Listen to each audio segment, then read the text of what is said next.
Hey guys, I'm going to give you a crash course on the different kinds of nutrition plans that you will see at the gym.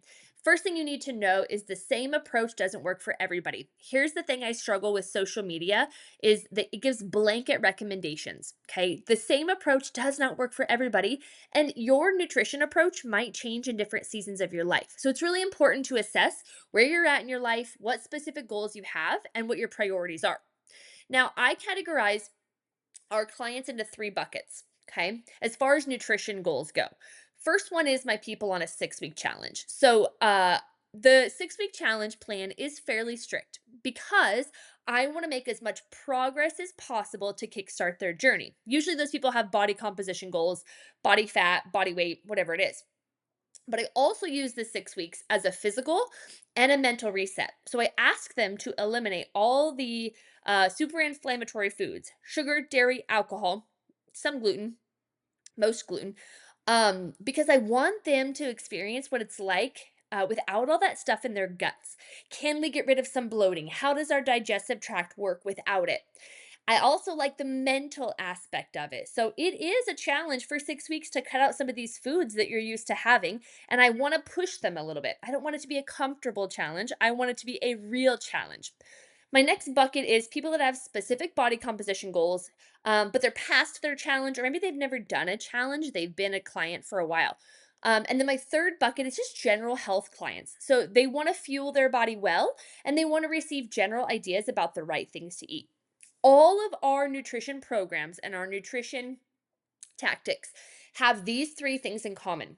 I will wholeheartedly always believe that 80% of your day should be clean, primal foods, which you can grow and kill. I will never waver from that. I also believe that everybody needs an adequate amount of macronutrients. That's a healthy portion of proteins, carbs, and fats.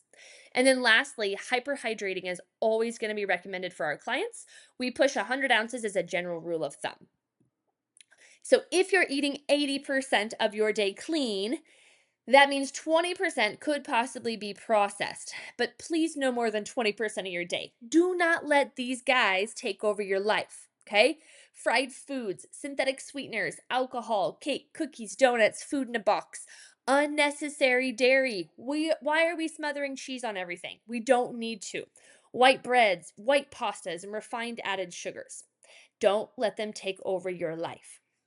Now, we talked about macronutrients. I think everybody needs a healthy amount of all the macronutrients. Okay, so you've got healthy carbs, healthy proteins, healthy fats. When I say healthy, my preference would be clean sources. So, can you grow them or kill them? So, what are your options for managing your nutrition? Which one should you do?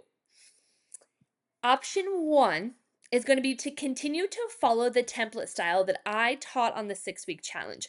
I like the template style because it teaches people how to manage their portions of proteins, carbs, and fats. It's so basic. You can continue to log it on paper, or the goal would be for you to know your portion size and just eat intuitively.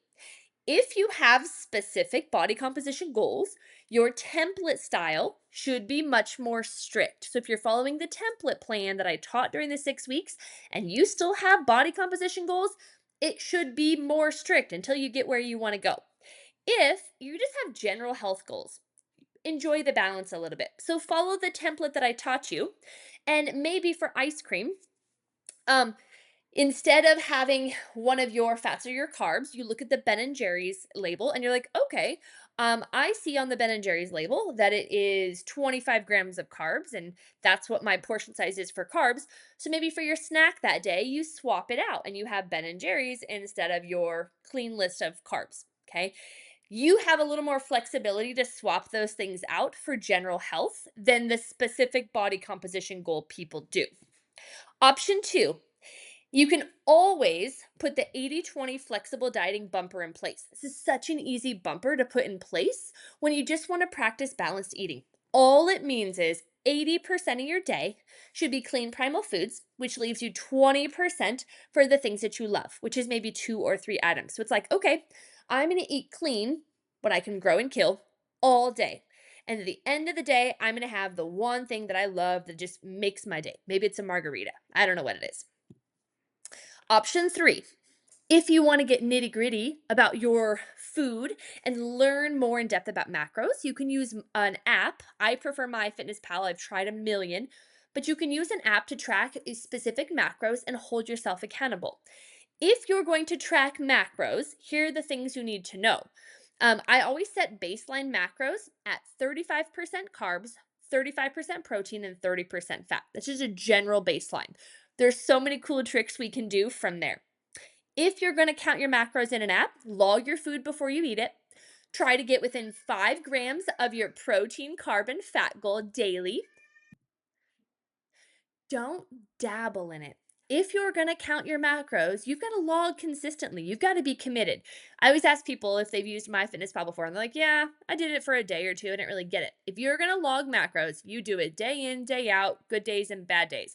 Give it time. 1 week of tracking your macros is not enough. I counted macros for 2 years with a coach consistently before I was like, okay, I think I got this. Lastly, your nutrition is a journey. Your nutrition approach will change in different seasons of your life. Embrace the learning curve and remember, everybody has different needs and different solutions. It's not a one size fits all.